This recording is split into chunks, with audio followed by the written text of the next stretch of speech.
we've heard a lot from people, from those before us about, what the country was like in the 70s and the 80s. The, the Paki bashing, the way the people were attacked at certain areas that you wouldn't go down, um, and, covering up letterboxes, being vigilant. But I personally haven't experienced that. And all of a sudden, all them sort of things became reality in a very quick time, and it was very, very scary. We suddenly, I didn't take my son to the mosque. I was so scared myself, but I wasn't gonna, I wanted to make sure that I went. And then, I think it clocked on me because we stopped at a petrol station, and normally, my wife needed a couple of things, and I thought normally you should just go in and get it. And I was like, no, hold on a minute. And we went in together. And then when I was coming out of there, there was someone was coming in, and suddenly I held my kids like, very strongly. And that's what life became literally overnight. And then, yeah, to be coincidentally here, having moved countries because of death threats and attacks, while this escalated, just brought a lot of them feelings back. Yeah, it's been, I think, for most, black and brown people, Muslim people, this was, let's call it for what it is as well, right? This was Islamophobia, and it's, that it showed what, how quickly Muslims were othered. But then in the end, when the racists start attacking, they attack everyone, right? And anyone non-white, they ended up going for it. And, there's a hell of a lot of trauma and still, a lot of fear. So were you actually worried someone was going to come round your house and do something or put something through your letterbox?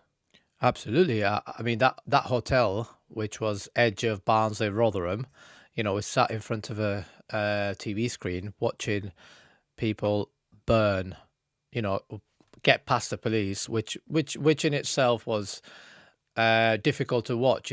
Everyone had known in the area for 48 hours that was going to be the hotel that was going to be targeted because that it'd been publicized all over. So then to see police sort of up against the wall, and these rioters, these racist riots, these people had broken through that and tried to put it on fire. Absolutely, I think it got to, everyone was like, well, where does it stop? And yeah, So what precautions were you taking? Yeah, I mean, I didn't sleep for 3 nights. I was the one patrolling the house. Every sort of 25 minutes, sort of 20 minutes, you're just looking round. Covered the letterboxes. Really? Yeah. I mean, look, there was Telegram stuff going around that, they're teaching each other how to make petrol bombs. This has happened in the past, and history does repeat itself. And I would encourage anyone listening to this. So I moved to the UK in 2001, so I didn't know any of this history really till a few months ago. There was a documentary on Channel 4, Defiance: British Asians Fighting the Far Right in the 70s and 80s. And honestly, and it's been aired again this week, 3-part on Channel 4 again. Literally put that on, and you'll think that they're reporting what's taking place today, and that's happened in the past. So, what was gonna, at that point, everyone was fearful. So, you had to take all measures. You became vigilant. I travelled down a couple of times to London, and I moved my family away from the house and taken to a secret location because, that's the reality. And that, to think that's incredible in the UK, 2024. Yeah, it's incredible in some ways, not so much in others. Like, the way it escalated surprises me and how quickly it went. But this has been coming.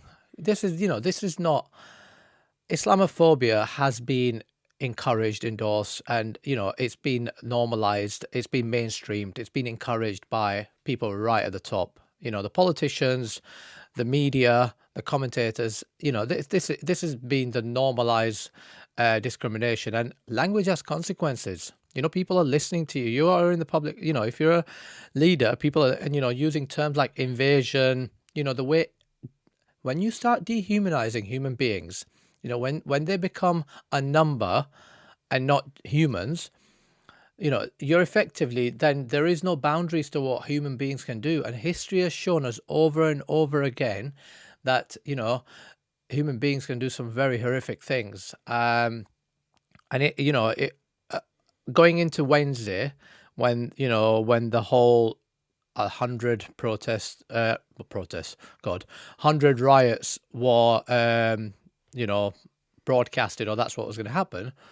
Find me one black or brown person who wasn't fearful for their life. I mean, everyone. And then you're hearing stories of Muslim women having their hijab pulled off, and now, suddenly, all of a sudden, again, getting called a P word on the street, there was a guy who came off a bus spitting at the bus driver. He's now been, I think he's been sentenced.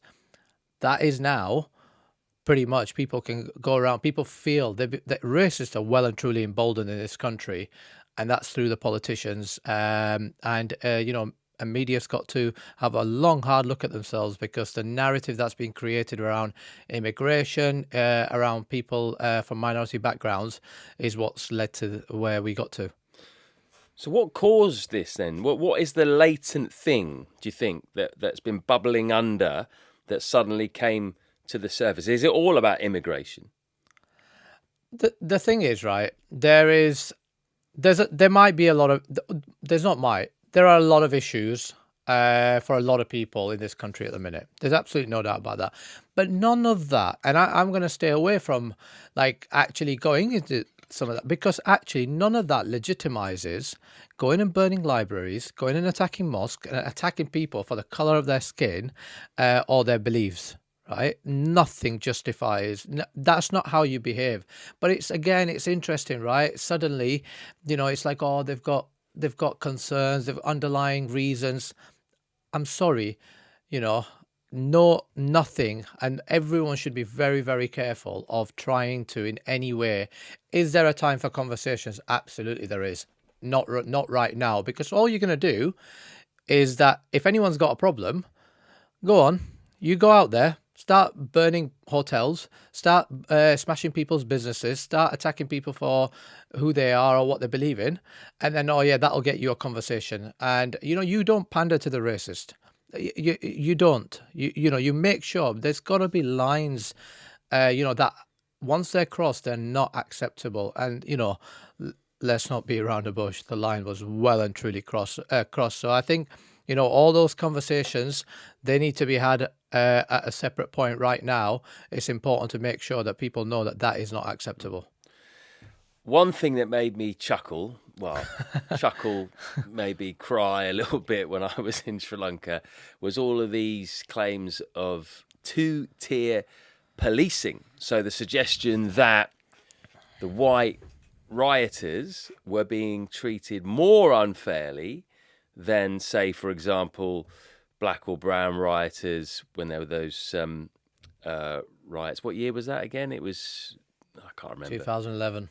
Yeah, something like that. So there was a suggestion that these rioters are being treated more harshly. And I just thought, that's one of the most stupidly ironic things I've ever heard in my life. And it's not just comparing it with those other riots.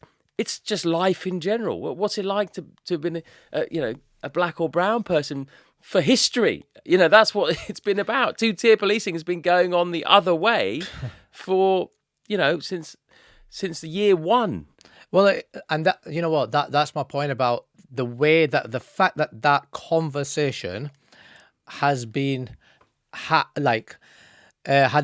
on every one of our mainstream shows, channels, etc., is how you actually drip feed it in and make people believe that that's a thing. I mean, it's the most absurd thing, I think. I mean, I was in the green room before going on Newsnight, and this came up, and I said, sorry, can you tell me what you mean by that? And, it was like, so are you saying that black and brown people are treated more favorably than white people by the police? Yeah, I was like, do you realize that absurd that is? I mean, there is two-tier policing. It's the other way, and it has been over history. But let me just give you this, right? In the 2011 riots, I think there is two-tier happening in the in the prosecutions and stuff, right? And the language used by some of these commentators, or that or it was just I'm so disappointed or gutted for this person. These people tried to burn hotels down. They were writing things online, all of saying go burn this, go burn, attack this mosque, do this, do that.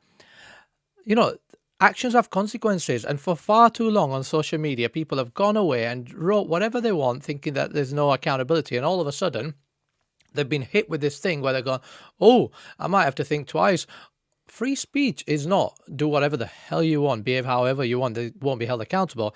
Going back to that riot, a guy was jailed for 16 months for taking a single lick of an unwanted ice cream cone Yeah, you mean the original riots we're talking in about? 2011. Yeah. Yeah? As a lick of an ice cream, right? And some people Black now, guy, was he? yeah, and some people now are getting, are getting nowhere near the same type of, the same type of time. So to try and suggest in any way that the system is, tilted against white people is genuinely the most absurd thing I've heard. Yeah, I agree. I mean, you would laugh at it, but you probably cry as well. The punishments, I think it's a good thing. They've been, quite severe on them, and no matter the age, and I think there has to be a deterrent for the future. Hopefully that will work. I must say, I did find the counter protests really heartening. Walthamstow, where else? Brighton, various other places. Lots of numbers turning out, and it does show. I'm not one of these people who thinks that everything is screwed and we're basically a nation run by racists, because we're not.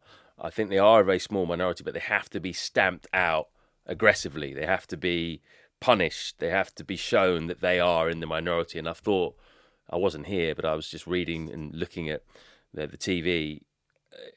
I think that sent out a really strong message, that the number of people that turned out, and that completely outnumbered any of the rioters. Yeah, I think with that Wednesday, that was hope, that was reassurance, and God, we needed it. And I think I think it showed that there's a lot of good people, right? Without a shadow of a doubt. And like I said, it's allowed us to feel less scared for sure. I think my concern would be is that that's not seen as that that it's been defeated, or when we don't have issue with far right and issue with racism, and because actually I think this election, and with the votes that reform got, the reality is that that space is growing. And while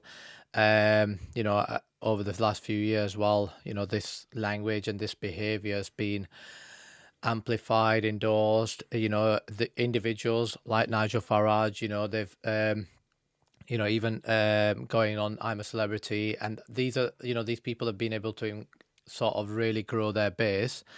And the reality is that base is there and it's growing. So I think I completely agree with you. My not pushback, my sort of thing to everyone would be, don't see that as some sort of we're fine, everything's sorted, because that's what we do in this country. We don't, when it gets to actually get into the issues and changing them, that's when we get bored, and we, in our rush to positivity, we forget the reality. And I think also from as Muslims, as black and brown people, and if you are an ally, and the reality is this has taken a lot of us back several decades in our heads, and it's not just in our heads, in the way we will go about our life. There's absolutely no two ways, and there is in different areas, different feelings, but people are worried about their mothers and their sisters. If you're visibly Muslim, again, we've just been told the story about someone just using the P word casually on the street, like in London. That is reality, and I don't think we should get away from that. It's really, really, I think it's a really important time, and this is where we need, allies to stand with us, and reassure us, but also, you know, let's actually get to dealing with the issue as opposed to feeling like, oh, it's all sorted and business as usual.